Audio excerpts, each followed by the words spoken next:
welcome back. I'm Dr. Amanda Kemp, and this is my lovely, lovely offspring. Can you pass me the water, please? Yeah. So, Makeda, what are we going to focus on today? I'm so glad you asked, Amanda. Dr. Amanda, to you.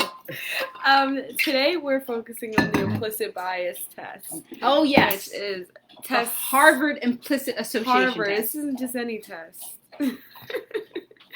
And so we both took the test. I took a few. I took 3. How many did you take? Wow. I've only taken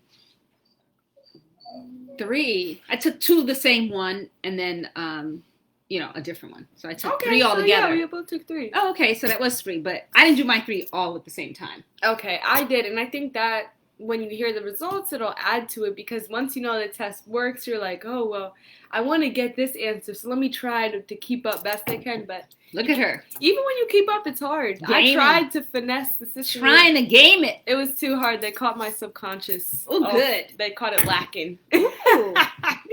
So first I did the color. Oh, before you go into it, can I just say a few things? So why are we 2 black people, 2 very loving, wonderful black people? Hello. Why are we taking the implicit association test? And I just want to say the reason why I think it's important for me is I want to know about my implicit bias and to my own people, honestly, because I think that is happening on a subconscious level, and I'm obviously, therefore, I'm not aware of it. When I take these tests, it gets me aware again, and it also reinforces the need to not be complacent. Don't you think? I would say so. Yeah, I would. I feel like because we could get complacent and be like, I'm cool, I'm good. I know this is a racist MF, so exactly. And I hate hypocrisy, so I just want to know if I'm being a hypocrite. I want to nip it in the bud best I can. Especially, there's a whole argument with black people supporting other black people, but then also, what are we doing to tear ourselves down, other groups down? It's just not good right now. Right. So. And I don't understand why the dogs are talking. We do have 2 chocolate labs. It is Get Your Chocolate On. So apparently they think it's about them. I want to say a few, so this might seem kind of funny, but I am a coffee lover because I married someone who can't live without coffee, and it has slowly impacted me. So, but my coffee is decaf. Well, but the main thing I just want to say I think is kind of funny is that I have my coffee here, and this is my cream. And as you can see, I like a lot of cream in my coffee. Now, some people might say, what is wrong with you, Amanda? Why do you like your coffee so light? And is that part of my implicit bias? Really, right? I mean, I know a lot of white people like their coffee black. Yeah, my husband being one of them. Oh, God. But what I'm just I don't know why it's so funny to you. What I'm just saying is that what was my point? Well, my point is that we want to also take everything with a grain of salt. So just because I like my coffee light doesn't mean that I don't like black people. I just, you know what I mean? But we make some kind of strange, I've been in strange conversations with people where little comments like that come out, where we start maybe judging is what I'm saying, judging people, presuming we know something about them because they like their coffee light or because, they might have a white partner, whatever. Really, we're getting to the bone of this is it's all over the place for everybody. And a coffee order isn't going to tell you that. Even interactions, a person's race isn't going to tell you what their bias is. True. It can give you some good guesses, but you really don't know. Yeah. And so, for example, one thing, I did the, I don't know what they called it. Probably like the gay implicit bias test, implicit bias test. And I found out that I have, what did they say? A moderate preference towards gay and LGBT communities. And from me being a straight black woman looking at things from history where historically black women are coming from, you wouldn't expect maybe that would be my bias towards it. But true, because you grown up in a heterosexist society. Yes. You know, and when your parents are both straight, or you haven't had a lot of exposure in your immediate environment. Well, what you wouldn't guess is that I did have a lot of exposure in my immediate environment. Ooh, mama, making presumptions. And my mama was the one introduced me. Went to Quaker meeting, like a monthly meeting, shout out. Super, super open church. And I grew up around a lot of gay people, gay aunties and uncles, I feel like. And so being around that, my bias has been shifted towards, which I really don't mind that. Yeah, and you know, speaking of you in particular, Makeda, because you said a lot of gay aunties and uncles, I feel like if you were to ask me, I would say not a lot. Obviously, I did. I said your immediate environment. And for you, it was a lot. So obviously, they were having an impact on you. Yeah. Unbeknownst to me. So let me not presume I know your story. There we go. You know? Because you do not know the exposure anybody is true. And it's of your kids even. Kids, whoever. I mean, you see like these white people who have grown up in black communities, or these cops that are white and are cops because they grew up around so many black people. And it's like, you just really never know. And this test is so good because it breaks it down. They just use simple words, good, bad, just negative adjectives, positive adjectives, and then faces, pictures of faces. And when you watch yourself associate like that, that's what I was trying to do. I was trying to metamorphosize, whatever, think about my thinking. On a meta level. I got you. You know yeah. I mean? Meta something. Yeah. And even trying and policing my thoughts, saying while I was doing the test, things were still slipping through the cracks. Yes. So Same here. Yeah, exactly. So you know. You really know. Well, you know, when I talk with people about the implicit association test, because I'm a racial justice educator, so people have issues about it. And there's a critique that the test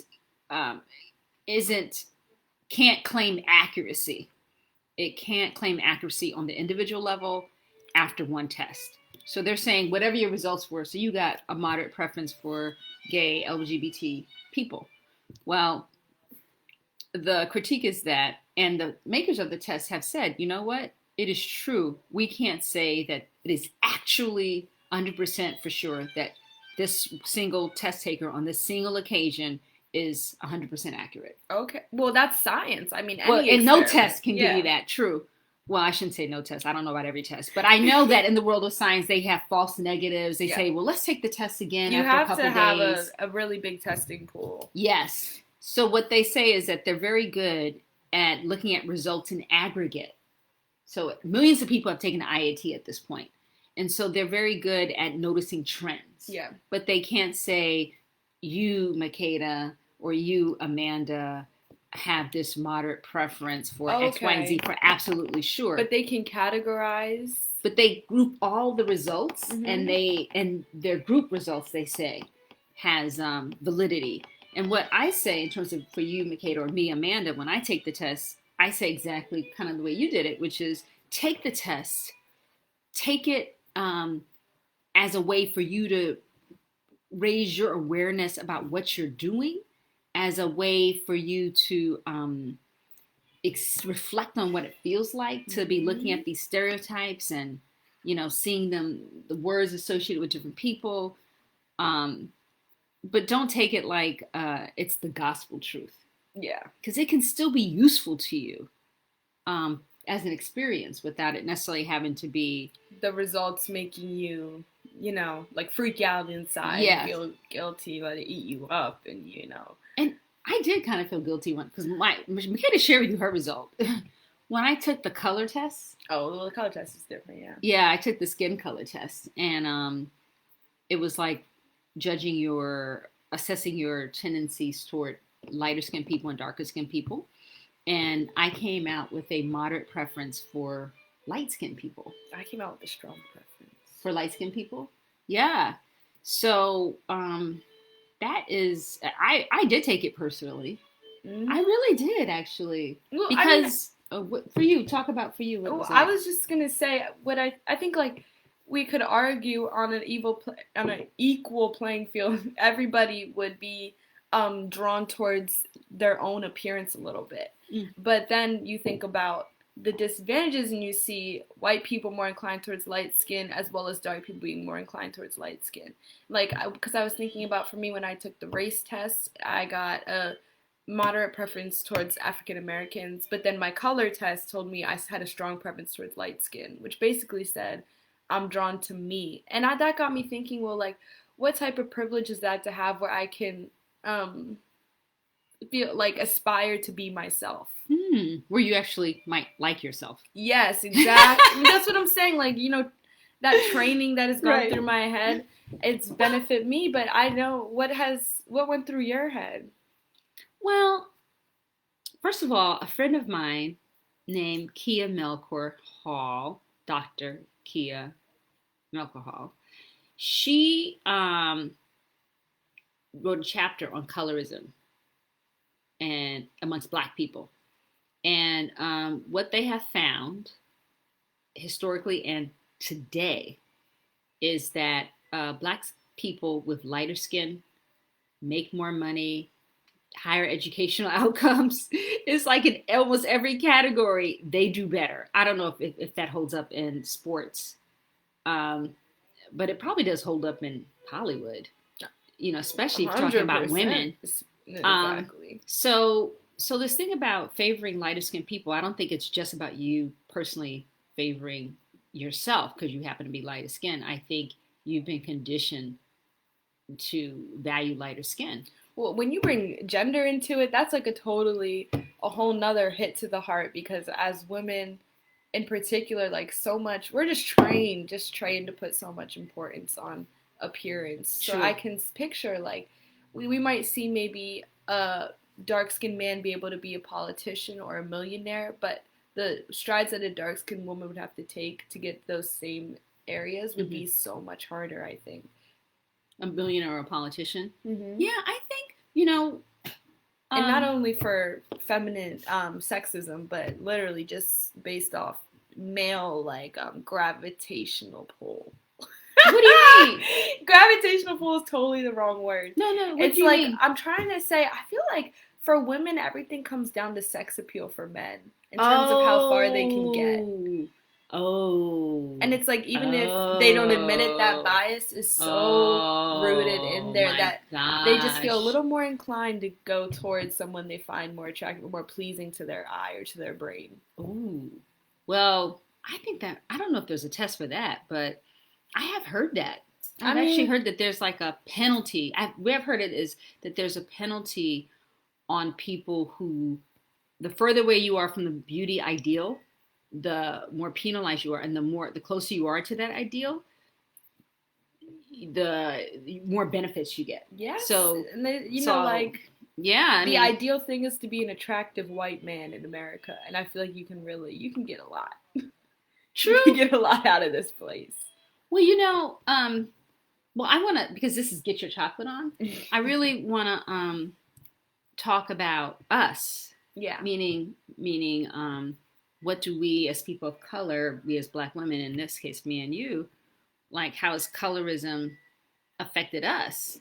And I know I told this story, I think I've told Makeda this story, when she was a little baby at around 6 months, all of a sudden I realized she was not getting any darker. I kept thinking, because her brother is closer to my skin complexion, so I just assumed she was going to get darker, and she just did not, and she persisted. And finally we were taking a bath together, and I looked at her and I realized, okay, I'm gonna have a light skin baby. Exactly. That is exactly what happened. I said, okay, I have a light skin baby. Wow. And then all of a sudden I felt very protective of my light skin baby, because I realized two things. One is, having grown up as a dark brown girl, is how often dark brown girls feel disparaged by Black people, by Black men, our families, So I felt, so I have personally felt resentful and threatened by light-skinned Black women. And I've also felt other things like good and, whatever, friendships. But I'm just being honest about that feeling. And I also noticed other brown-skinned, dark brown-skinned girls targeting light-skinned girls Mm-hmm. for all kinds of things, all kinds of nasty, I mean, it could just be like stuff. An automatic dislike, sort of, or or just assuming withdrawn. Well, there's a little bit of I mean, I've seen it because I've heard it. I mean, I see people's guards go down when they see you're my mom every time. Oh, that's interesting. Mm-hmm. Black people. We never talked about that before. Really? Mm-hmm. You're like my little my black card. Oh, I'm so happy. I'm so happy you feel some advantage. When I come around, your life gets easier. Oh, wait. Lucy Monona is watching from Ohio. Welcome, Lucy. We're glad you're here. So we want to hear from you all. We've been kind of sharing. We kind of went on a lot of different tracks there from taking the implicit association test. Just to catch you all up, we took the implicit association test because in my company, this month, we're focusing on implicit racial bias and training people in ways to stop it. So, commercial, this show is brought to you by Racial Justice from the Heart and this training that we're going to be doing at the end of October. We want all of you to be part of it. Okay. We'll post about it up in somewhere in them chats. But, so Makeda and I were talking about colorism and I was just saying I had to acknowledge my prejudices against light-skinned Black people, specifically girls, because all of a sudden I had a light-skinned baby girl who, of course, I loved like 1,000%. So then how do you love, you have your prejudice and you love, and all of a sudden I kind of got to the point of being like, well, I want to protect her. I don't want anybody to think badly about her. Oh, hey, Chicago. Kimberly Rothwell. So, as a dark-skinned mother with a light-skinned child. Okay. So, Makeda, yes. You said you felt like around Black people that you felt them let the guards go down when I arrived. Yeah, like at my school. I mean, I've had like the two sides of the coin with colorism. Mm-hmm. I grew up in like a Spanishy, white, Black area. Very diverse, honestly, but yeah. The beauty standard in Lancaster is definitely like white Puerto Rican. Straight hair, biggish lips, big eyes, fair skin. And so people, I like that full lips, yeah. Yeah, they did it, and it was considered cute, which, you know, so I've never had problems with my lips, actually. Good for you. Right? Oh, my gosh, I did. I mean, and you should can't believe the trips. Exactly. And it's like, yeah, as things evolve, people start to like curly hair now, and it's like, oh, I like my hair. Wow, crazy. And so in that environment, people are always trying to put me in a Spanish category. Oh, you're Dominican, right? You're Dominican. Black? No, black mixed with what? Like, blah, blah, blah, blah, blah. So it was always like, I was on, in some way, the darker spectrum, the darker side of the scale, and I wasn't that dark. People were still in school. They had it harder than me, I would say. People who were darker than you. Yeah, but I mean, I was a nerdy kid in a not nerdy school, so I was in my own little circle. I was far out. You were definitely in your own little circle. So I felt like pretty protected in there. I was definitely the darkest person in my friend group. They were all Spanish girls. Oh yeah, and by Spanish in Lancaster terms, so everybody knows, we're talking Puerto Rican, Latinas. Mexican, and Dominican. Those are like those three groups. Yeah, and so then I moved into a white Quaker boarding school area where it was like you have white people and you have Black people, and that's just sort of the way they separated it. And then it would be like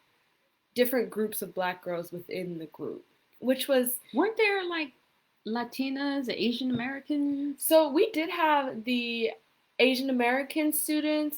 Sometimes they would go with, I don't want to say go with like off, but they're with the international students because we had a lot of Chinese students come in and study with us. And they had their own community going on. And that's actually a problem we talk about at the school. A lot of schools have that issue where Chinese students are like segregated off from everyone else. But that's a different issue. But what was I saying? We were talking about white kids and Black kids. Okay, there we go. So at that school, I was considered like pretty for a Black girl, I would say, is how they would go about it. So it's like a Black girl, the exception Black girl, if that like a few white Black girls. So that was sort of where I was in there. I don't know. It was weird. Like my mom's read my essays that I've written about this. I would change my hairstyle and start to look a little more white passing. Clearly I wasn't passing, but the hair would be straight, and boys would all of a sudden be like, "Oh, hey girl, let me take you Mm. out," blah blah blah blah blah, and like Mm. the courage it would take to wear the hair curly. My first boyfriend, freshman year, he saw me with my hair curly and turned around and walked away. Like he couldn't process it. He didn't want to talk to me with curly hair. Can you imagine that? That was a little traumatizing. Wow. Are you But sure it was the hair that made him walk away? yeah, he asked me to Wow. straighten my hair after that. Okay. So The that's things you don't know. as a mom. I mean, Wow, but that's awful. I mean, you see me bounce back. I like my hair. Right. I mean, you bounce back because this is life, you know? Exactly. And that boy was half black, and his mama was black, and she wore her hair curly. So that's even weirder situation. But it's always very interesting. We talked about this last week. Even in black couples around the world, you see, maybe a few weeks ago, you rarely see a man whose woman is darker than him. That's true. In all the black movies. And that's like the colorism, it just goes down a little deeper. And at my school it was the same way, except the black men would just be with white women. And the black girls had each other, I guess. Because I was trying to picture what color the couples were. And then I think the girl was always lighter than the guy if there was interracial stuff involved. And I think that's like a big thing that we kind of overlook everywhere. Is we still want the woman to be prettier than the man and to help push that narrative. Well, I do tell my husband, okay, what are you wearing? Because I do have to look better than you. She does say that, and I like that. It's important. I think I just want to make sure, you know, I just want to make sure I do. I mean, what is that? What does that say about me? I guess I feel like, hey, you know, I want to get we're in a room. I want to get the compliments. I mean, I understand that, and I feel like again, that's something women have been trained to think over time. You're right, but Makeda. I mean, it's true. It moves you through things, so I think you just gotta rock with it. If we really want to get to the bottom of it, we should talk about the broader spectrum of racism. Like, I think when racism, if it's ever settled and done with, the next thing to look at will be appearancism, whatever you want to call it, where people are living significantly better lives because of their facial features looking more pleasing than others, or their bodies looking more pleasing than others. And it kind of blows my mind because I feel like I've lived both sides of it, and the quality of life was definitely different. Yeah. Wow. Well, you know, speaking... Oh, we've got so many comments here, Makeda. Let's see what we're saying. So Andrea is saying she was sad to hear about issues of colorism at the school. She wished she knew that while her daughter was there. Oh. Yeah. It is. You know, we live in America. This is what I say to women of color who I mentor. I just feel like, you know, let's be real. We live in America with like K's in it, okay? So, what I think the best we can do for our kids is to set them up to be resilient in the face of those kind of challenges to their beauty, to their humanity, you know, because they live in it. You know what I mean? We can't like wish them out of it, and it won't disappear in a generation just because my kid is the one who's suffering. You know what I mean? So what I have to do is give my child some other resources internally besides what she's getting from the school or from those outside places. So I would say surround your house with like Afrocentric things too. Like, my room is starting to get more and more black girl every day. I added new art with some black magic in it just because it just reminds me that, like, I'm the center of my life. Yes. And that's important because you don't see it a lot. No, you won't see it reflected back to you. Not in the life I want to live. So. Wow, this is really... Kim, thank you for saying that was a good point. Lucy, I'm so glad you're going to take the test. So Lucy says that you're stunning. And some people are probably, I agree, she is stunning. Thank you. But you know, one thing I'd ask myself when I took that color test and I had a moderate preference for lighter skinned people was, well, do I favor my lighter skinned child over my darker skinned child? No, she sure doesn't. She's okay. But, you have to ask yourself those kinds of things. Like, where is this moderate preference showing up? And really, what can we do to reinforce dark brown people? Yes. You know what I mean? So wherever you've gotten your foot in somewhere, or you've gotten a toehold on a ladder, you make sure you open the door. To somebody else behind you. Yes. Recommend that person. Yes. Do something with it. God. You have a little beauty privilege. Do something with it. I don't know who Someone just texted me. You are one of a kind and special, no doubt. Yes, and so are you. I mean, we all are, right? Very good. Thank you. So I know we're coming toward the end of our time. So one of the things I wanted to stress about, why, again, as people of color, we would take this implicit association test is, one, to check our own bias, to one, to be willing to admit that we too have bias against ourselves. Exactly. Or people in our community. And open your heart up. And one way that you can counter your bias, I don't know if you heard this, Makeda, but one way you can counter your bias is you can do what she's talking about. Absolutely. What she said, she's like making her room black girl magic, or black magic, I think you said. Absolutely. Very, very important, your visual environment. Another thing that you can do is you can do the loving kindness meditation. Believe it or not, they have found that if you do that meditation on a regular basis, that decreases your tendency to make negative associations with people of color. That's good. So, where can they find this meditation? So you can find it's called the Metta meditation, and Racial Justice from the Heart has a version of it done by one of our facilitators, Natalie Sanchez, who's Mexican American. So what we'll do is we'll put it in the comments, and you can also send me an email if you want it right away. Send me an email. I'm gonna get it to you. Okay, to type in the email, it's Amanda at Dr. Amanda Kemp. I started typing Makeda, sorry. Amanda at DrAmandaKemp.com. DrAmandaKemp.com. Oh my God, not Dramanda.com, DrAmandaKemp.com. Thank God, guys. Okay, so are you gonna fix it? Yeah. Okay, she's putting it in there. So we want to hear from you. We want to hear, use this email and let us hear your implicit bias stories. Let us hear your questions. Next week, we're going to be coming back to this again, because this is not a topic that you just deal with once. So we would love to hear from you. Yes, we would. Thank you for tuning in. Oh, next week, Makeda, aren't we going to talk about the favorite movie or celebrity that counters stereotypes? Oh, yeah. So come, if you like this show, come next week, same time, 3:30, and we are going to talk about our favorite shows. Yes, that counters stereotypes. And bring your own and put them in the chat, and we'll talk about Yes, so that counters stereotypes. Yes. So just, we want to learn. We want to learn from each other. So if you have some movies or films, that you've seen, whatever. Yeah. We want to be able to share them with each other so we can help each other along. It's so good. Yeah. That's a good idea. Anyways, okay. Okay, we love you. Bye. See you next week.